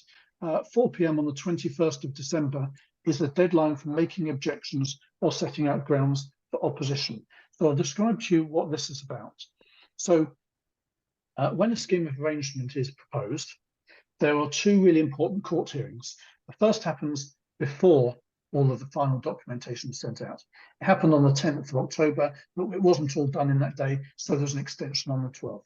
So those hearings have been and gone, and they basically say, is it okay to send out the documentation? And with a few tweaks, their view was, yes, that documentation is going to be sent out. And then the next key thing that happens in court is what's called a sanction hearing. A sanction hearing is where the court decides whether to sanction the result of the vote. Now, the vote could be to reject the scheme. I don't think it will be, for reasons I'll come to. I think that the vote will be to accept the scheme. If the vote is to accept the scheme, then as creditors, you have 2 choices. First is to shrug your shoulders and say, oh, well, never mind. And the other one is to go to the sanction hearing or be represented at the sanction hearing and say, there are reasons why this vote should not be put into operation. Those reasons could be, for example, a very small number of people voted, or they were misled or given poor quality information in the explanatory statement, or there were some technical difficulties that meant that you couldn't guarantee that the votes were counted correctly, or something like this. In law, it's called a blot. What they're saying is there a blot on the scheme? Is the scheme somehow tainted to such a degree that the result of the vote cannot be trusted? Now, I'm not a lawyer, but my personal opinion is there is already a blot. The significant blot is that the alternatives to the scheme have basically been missold to you. They've been represented to be far less certain and far further into the future than is likely to be the case. I stress likely because we cannot be certain. So that, I think, is a case that could be made. One of the things that I'd be interested in your views about is whether you would be inclined, if the vote goes for the scheme, to want to be represented in court to try and overturn it. And if so, are you sufficiently motivated by that you might be prepared to contribute to a crowdfunder to pay for legal representation. Now, it may be that we don't need legal representation because it's possible that the litigation firms will do it themselves and they will do it to a high standard. But it's also possible that they may not. We've heard on the grapevine, and this is not confirmed, that Lead may not be advising its customers to vote either way. If they're on the fence, they may remain on the fence in respect of the sanction hearing. It may also be, and again it's uncertain, that Harkus Parker will campaign quite actively for its clients to vote against the scheme. And it may then be prepared to spend some money and effort going to the court and making the case against the scheme. But we don't know. So I think it would be important to have contingency plans ready to roll for the investors to be represented. And remember those dates. You're going to hear about the outcome of the vote on the 15th of December. And then you've got 6 days until the 21st of December and this weekend in the middle to decide whether or not to make your objections to the scheme. So really, you need your lawyer to be ready to go on the 15th, the minute you hear the result, and to work very hard between then and 4 p.m. on the 21st. The court hearing matters, but actually it probably doesn't matter as much as the work that's done to set out your objections between the 15th and the 21st. So I would be interested in people's view about that. Mark, thank you so much. Thank you so much. As always, Mark, thank you. We're going to have the Q&A session as a bit of a kind of catch-all at the end. We're going to go straight now from Mark to, well, in a moment, we're going to go from Mark to Cliff. But before we do, Mark, do you remember that chat we had the other week? I think it was last week, where we kind of talked conceptually about a graph.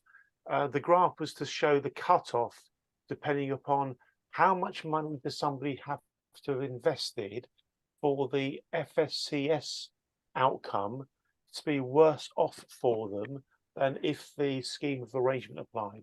I can't remember what the maths you did. You did it in your head like miraculously, but I can't remember what the maths was. The reason I'm asking is because Amy asked that question. Any thoughts on that, please? Yeah, so it's a good question. So the FSCS will pay out £85,000 maximum compensation per eligible consumer.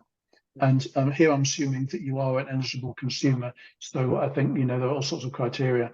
I think you may have to live in the UK, but I'm not sure about that. You've certainly got to be a natural person or trust. You can't be a company. You can't be an institution.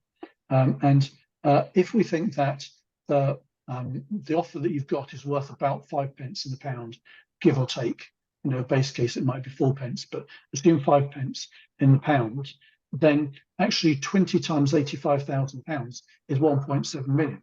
So if you had significantly more than 1.7 million in the fund, then you should, you know, I'm not throwing advice, but expressing opinion, I think you should probably take the offer that's on the table. But if you've got less than that, and I'm sure that most people have got less than that, then theoretically, it may be possible to get more from the Ombudsman. I guess to stress, I'm not a lawyer or a financial advisor, so I'm not giving you any kind of advice. I'm just expressing an opinion here. Of course, there is, you know, some degree of uncertainty about what level of redress the Ombudsman might offer you. And I've also seen in the chat somebody asked the question: can the FOS and the Ombudsman, sorry, can the FOS and the restitution order run side by side? Well, I don't think you're going to get both in respect of the same loss. So I think that, you know, if you're getting money in respect of the liquidity issue from the restitution order, you would either have to make a case to the FOS that this didn't fully cover the liquidity loss, or you would have to make a claim about something other than liquidity, which in my view is about malinvestment. Now, the position of the FCA is you can't get compensation for investment losses. I think this is partly true, but partly untrue. If investment losses are due to market risk or product risk, then absolutely you shouldn't get, you know, any compensation for that at all. You take your chances when you invest. But if those losses are due to basically malinvestment by the party that is running the fund, moving away from, departing from the investment mandate that was in the marketing materials and that clients could reasonably expect, then I do think that you may have a case, and again I stress I'm not a lawyer, for restitution, and that may come via a restitution order, but if the FCA is disinclined to get a restitution order for that amount, then it may come via either litigation or the Ombudsman. Well, thank you so much. Brilliant stuff, as always. We're going to go to Mr. Cliff Waite. So, Cliff, you've got maybe 5 minutes or so. Please be as succinct as you can. Folks, for those of you that don't know Cliff, Cliff's a senior guy, has been for a long time at ShareSoc. I'll put a link to ShareSoc's website in a minute. It's a great organisation. We have a very good working relationship with ShareSoc. Cliff, over to you, sir. Thank you. Thank you very much. Yes, we've been running the ShareSoc Woodford campaign for about 3 years now. It's got 1,800 members, and its goals are to help communication. That's the #1 goal between potential claimants and people and investors. To have retribution for Neil Woodford and others who've done bad things, restitution or compensation. I'm using 3 R's here, and regulation, reform of regulation. I think where we are is that this is like a bird in the hand or 2 in the bush.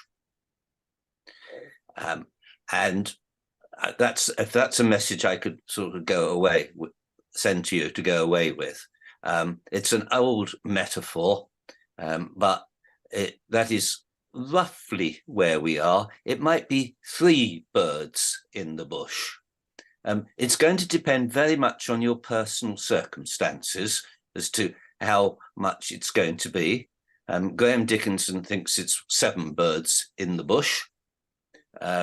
I'm going to share with people soon a spreadsheet so that they can work out the numbers themselves. There's been a lot of numbers floated around tonight, 298 million, 230 million. No, it's only 180 million.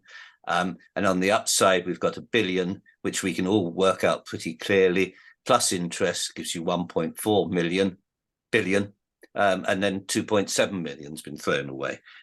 But bird in the hand or 2 in the bush, that suggests you should vote no.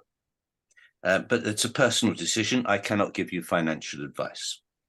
There are 130,000 roughly votes to be counted, and 50% of them of those who vote have to be in favour.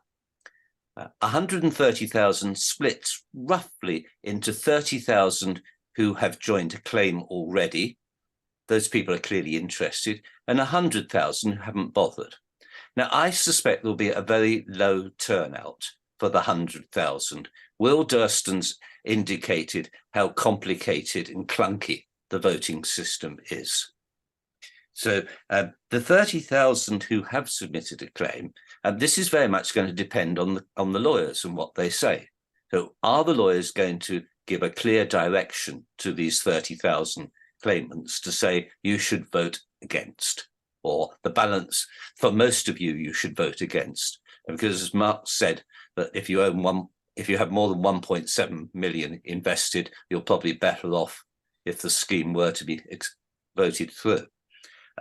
But for the vast majority, it's looking like it's a vote against would be in your best interest. But it's up to the lawyers to make that decision. I can't give advice. I can help you with a spreadsheet so you can work out the numbers for yourself.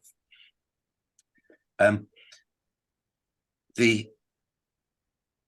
is a problem that Alex Brummer in the Mail, in the Daily Mail, has said, I think I'm going to vote for this scheme.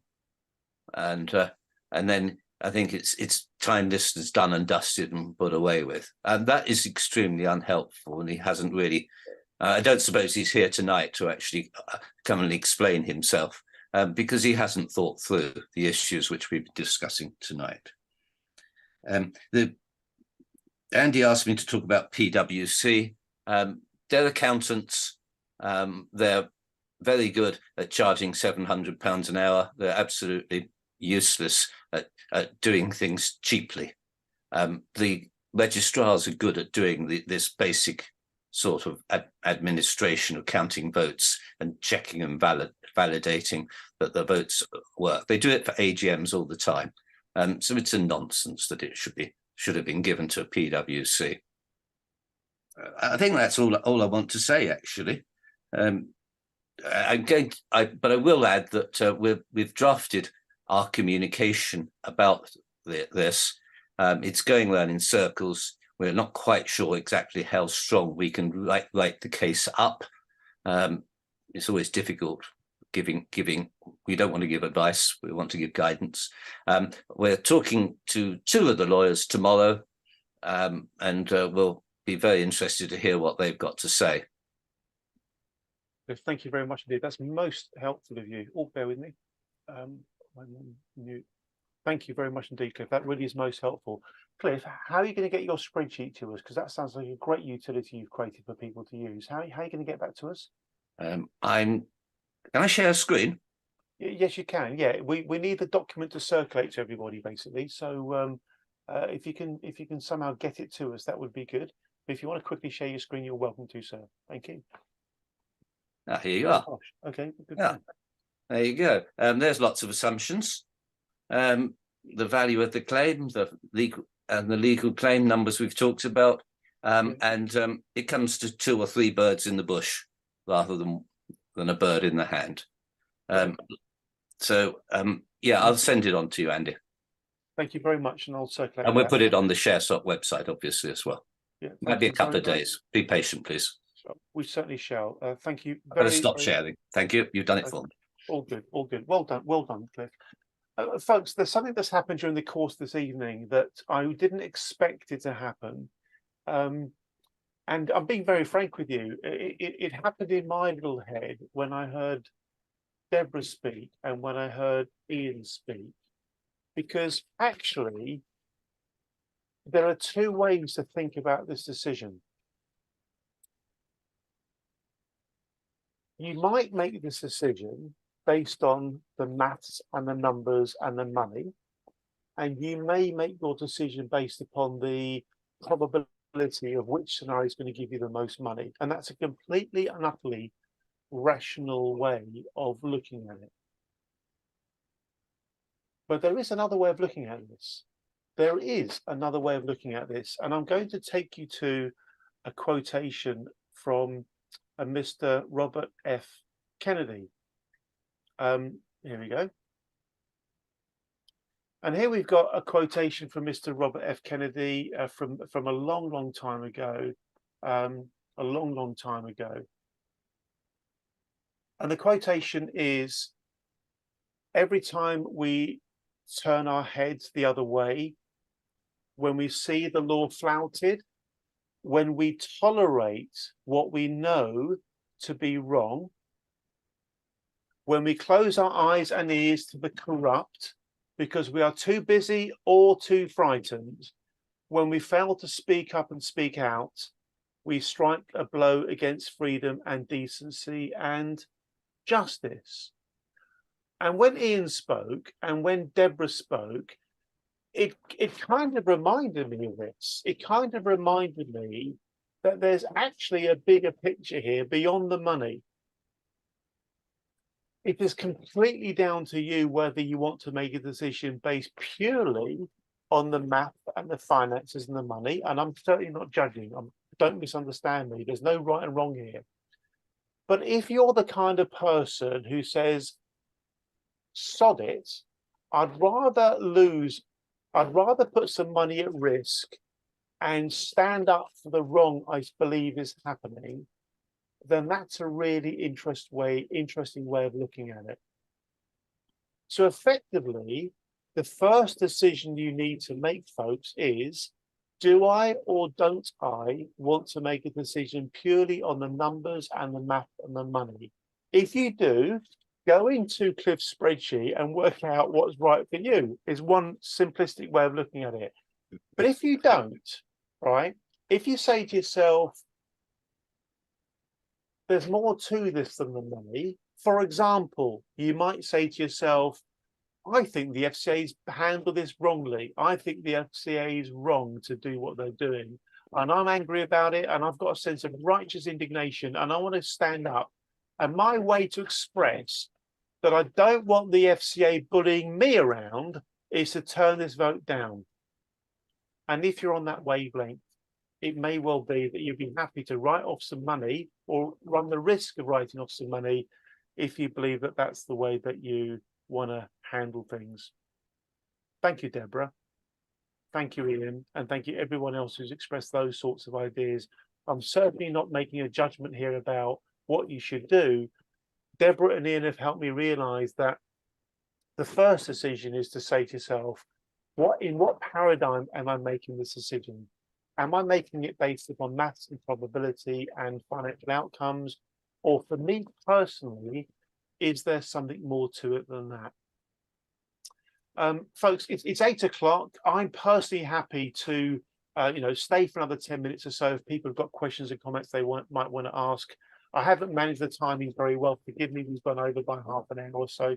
Please forgive me doing that. I do sometimes get things wrong, but I hope you found this session very, very useful. Does anybody want to come in with any comments or questions before we start bringing the session to a close? Mr. Alan Pyatt, your ability to raise your hand so quickly is impressive. Yeah, Yeah. My question's for Cliff. Yeah. So Alex Brummer is an interesting character. I'd like to know when Alex went into print to say yes, to vote yes. When was that? Interesting. Because I dropped a note to Alex, Cliff, explaining and asking him to put in his Saturday financial section what a scheme of arrangement is and what it means and a bit about it. And he hasn't done that. He hasn't responded whatsoever. So he sounds like he's how can one say? He's been coerced already by somebody to say yes a bit previous. Yeah, I thought it was a couple of days ago. I'm just trying to find it. Okay, well, if you can find it, I'll pop it in there. Interesting line of thought, Mr. Pyatt. Interesting line of thought. Another thing is, Andy, just for everybody, there's a big list that's gone through the chat. I don't know if people noticed it, but I actually put the shortcut link, a hyperlink that takes you straight to the online voting form. It's in the text. If they scan back to my name, they'll see it. If they click on it, it'll take them straight to the introduction of the voting form. It's about 4 pages of blurge, and then you click at the bottom and off you go. And thank you very much indeed. Wonderful stuff. Does anybody have anything else they'd like to come in with? I'm just looking at the screen to make sure I don't miss anybody waving a hand. I think we're good. I'm gonna spend the next minute or so just kind of bringing everything to a conclusion. I hope that's okay, folks. So depending on your personal point of view, you're gonna make your decision in whatever that decision is. From my point of view, I want, and I know the Woodford campaign group want to do what we can to help share information and ideas. There's a nice vibe developing, I think, amongst the people who are participating. I think the work that Mark and Alan and Neil and Will and Graham and Deborah are doing behind the scenes is absolutely phenomenal. Please do volunteer if you can help in some way, even if it's just straightforward admin. It can all really make a difference. We've got so little money to spend on stuff, so if you can help, it would be massively, massively appreciated. The very, very, very, very final thing I'd like you to do, please, is to join me in thanking everybody that's turned up tonight and attended and listened. You've been, it's way past your tea time, etc., etc. But can I please ask you to do the loudest, most dramatic applause for the Woodford 7, because I am honestly flattered by the quantity and quality of the work being done by these good folk. And please do join me in thanking them. Thank you very, very much indeed, everybody. Thank you. Thank you. Well done, Woodford 7. Well done, the Woodford 7. Thank you. We'll wrap it up there, folks. Thank you very much indeed. It's been a pleasure hosting this session tonight. There's lots and lots more to talk about and discuss. We'll be doing that as time goes by. We'll obviously arrange other meetings in due course. Please do what you can to donate. Please do what you can to vote. But above all else, please make your decision in whatever way makes most sense for you. And that's entirely down to you, folks. Thanks all very much indeed. Thank you. Well done, folks. Well done. Good stuff. Good night all. Cheers, Mark. Superb as always. Thank you. Thanks, Deborah. Thanks, Neil, Graham, Alan, everyone. Cheers, Cliff. See you next time. Thanks, Andy.